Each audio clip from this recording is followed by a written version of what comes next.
Hello everyone जय जगन्नाथ। तो आज थी आम घर पूजार डे सेकेंड सकाळु नना सब पूजा पूजी बहुत भल भाव पुणी थे स्टार्ट कर देते। तो आम समस्ते घर लोक मैंने भी बसी जाइए जाकि पूजा देखापी आई मैंने आसी समस्ते वृद्ध लोक मैंने जाकि बसी पूजा देखापी नना भी पूजा बहुत भल भाव स्टार्ट कर देते।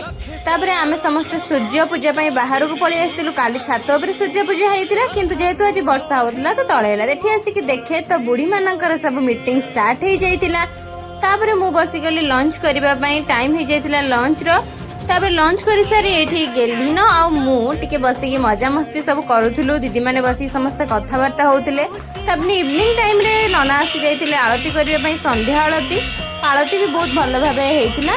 आरती सरिला परे समस्ते कीर्तन पई बसी जाइतिले। कीर्तन रे समस्त गाँ लोक आसीथिले कीर्तन करबा पई।